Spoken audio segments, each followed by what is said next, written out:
एक बार की बात है, एक साधारण गांव में एक युवक रहता था। वह बहुत ही चिंतित और अस्थिर मन का था। उसे हमेशा लगता था कि जीवन में कुछ कमी है। चाहे वह कितनी भी मेहनत करे या कितनी भी सफलता हासिल कर ले, वह कभी संतुष्ट नहीं हो पाता था। वह हमेशा अपने मन की शांति के लिए व्याकुल रहता था।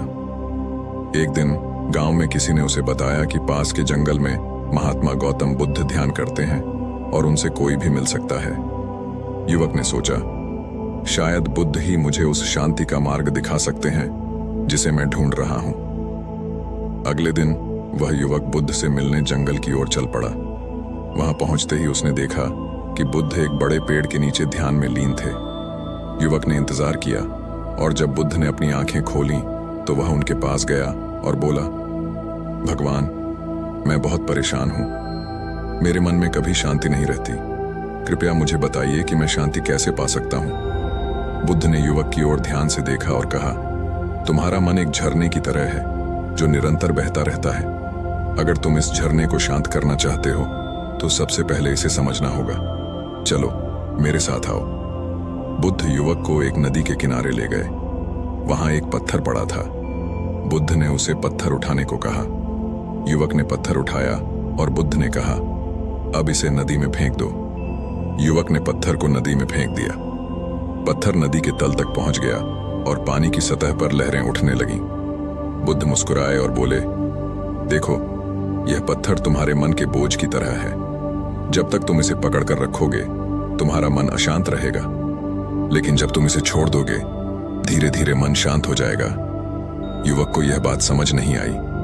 उसने कहा, भगवान, मैं तो चाहता हूं कि मेरा मन तुरंत शांत हो जाए। बुद्ध ने शांतिपूर्वक उत्तर दिया, मन को शांत करना एक प्रक्रिया है। यह रातों रात नहीं होता। अगर तुम सच में शांति चाहते हो तो तुम्हें धैर्य और ध्यान का सहारा लेना होगा। इसके बाद बुद्ध ने युवक को ध्यान की विधि सिखाई। उन्होंने कहा, हर दिन कुछ समय अपने मन को समझने में लगाओ। अपने विचारों को सिर्फ देखने की कोशिश करो, उन्हें पकड़े नहीं। धीरे धीरे तुम देखोगे कि तुम्हारा मन शांत हो रहा है। युवक ने बुद्ध के निर्देशों का पालन किया। उसने ध्यान करना शुरू किया और अपने विचारों को देखने का अभ्यास किया। कुछ ही महीनों में उसे अपने भीतर शांति का अनुभव होने लगा। वह समझ गया कि शांति बाहर नहीं, बल्कि हमारे भीतर ही होती है और इसे प्राप्त करने के लिए हमें अपने मन की गहराई में उतरना पड़ता है। दोस्तों, यह वीडियो हमें सिखाती है कि मन की शांति प्राप्त करने के लिए हमें अपने अंदर झांकना होगा, अपने विचारों और इच्छाओं को समझना होगा। यह कोई बाहरी चीज नहीं है, बल्कि हमारे भीतर ही मौजूद है। ध्यान और धैर्य से हम इसे पा सकते हैं। और ऐसे ही ज्ञानवर्धक वीडियो देखने के लिए हमारे चैनल सत्य रहस्य से जुड़े रहे। नमो बुद्धाय।